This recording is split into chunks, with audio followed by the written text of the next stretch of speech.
everyone, welcome to North Dakota Pulse, the show about the North Dakota legislative session. Exciting, fetch, great, let's get into it. I don't have a lot for you. My brain is still a potato brain. It is evolving though. It'll be a pumpkin brain soon. That's a gourd and still in the gourd family of some kind. And from there, I might get back on track to that electric bacon thing that I have up there most of the time. But to let you know what's going on just for today, 620 House bills, we're done. I don't know if I said that last week, last day. We are done. We have finished House. We don't have to worry about that anymore. It was like 8 seasons long, and yes, House and Wilson did get married, probably, but it's done and over, and we don't have to worry anymore. But we still got to keep an eye on Senate, because those folks can get up to stuff still. They are currently at 345 bills. They could still introduce upwards of 100 bills until Monday of next week. That'll be January 27th is their deadline, and they cannot do anything after that. Asterisk. Mostly they can't. And what that means is we'll have probably about 1,000 bills total to hear across the session.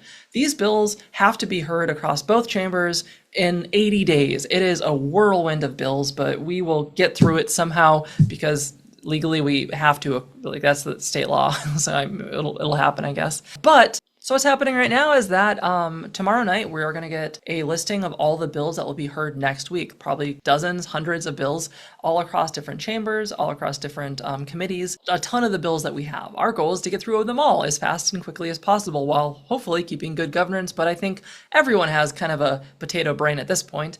But that's what we will hear. So for folks who are following bills that have not yet had action to put into committee, look at them Thursday night, Friday morning to see if your bill is going to be heard.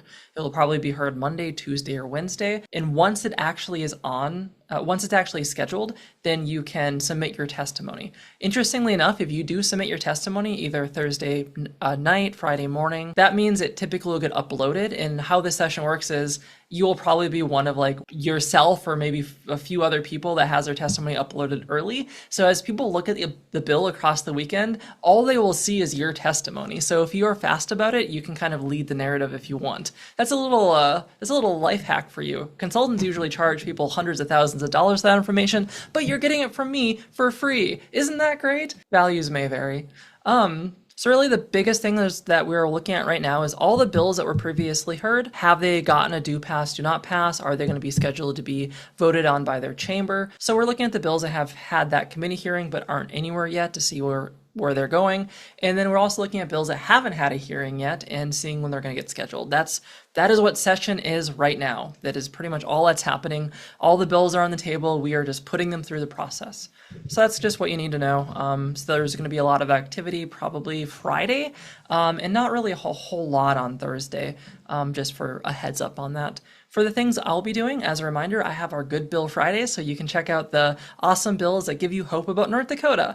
I went through a lot of them, so I might just get into detail about some of the bills and why they are great.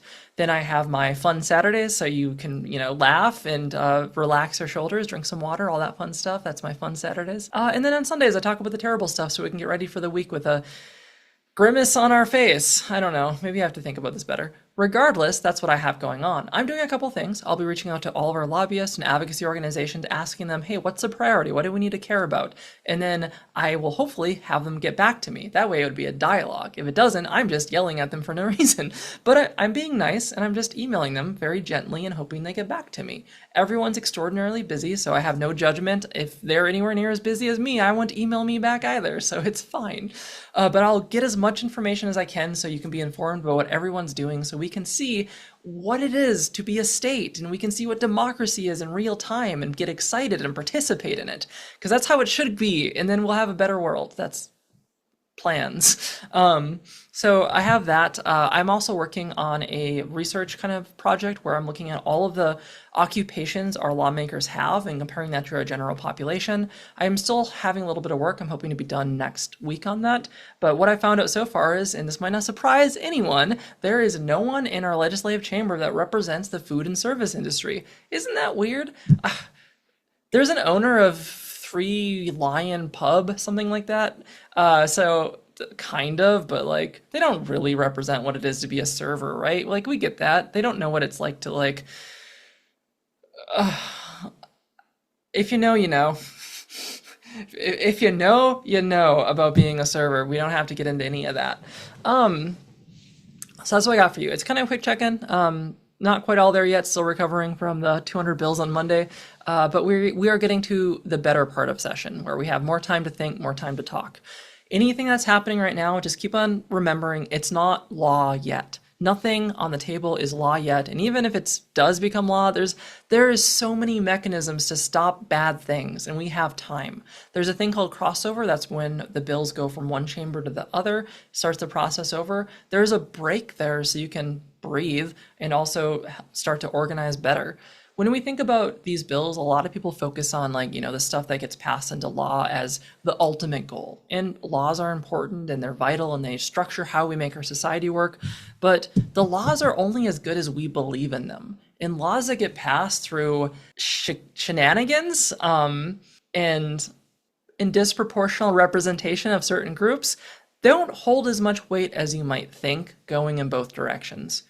To understand this fully is that we've had the Civil Rights Act for 60 years at this point. And have we solved racism? Have we tackled sexism? Has that disappeared? The laws are important and they're what govern how our society should function, but our actual day-to-day life is based on the people that we interact with, work with, live with. And you can't change that culture based on law. When we think about trying to make change and trying to pass good governance and make a society better, well, the law is important, but it's not the only thing. You can continue to advocate for the things you believe in outside of session, and you should. I think a lot of us have gotten overwhelmed and we only focus on trying to get laws passed, but laws are meaningless without the culture behind them. So every day we can get involved, we can get excited, we can have conversations, and we can apply ourselves as though all of it means as much as our legislative session. And that's how we make change. We don't make change by having a whip list of 10 senators and we change their minds. That doesn't mean anything. How we make change is we talk to each other, our neighbors, our communities, everyone. And we come to a common consensus about what we want in the world. And that's what change is. So keep that in mind to reframe and be hopeful, even when we're in the face of laws that seem the opposite of that. So that's my bit of hope for you this Wednesday. I hope your week's been good. I hope you've been staying warm. I hope you join me tomorrow with my extremely popular show about the North Dakota legislative session. I asked 100 people and 100 of them said yes. Astrikis. I didn't.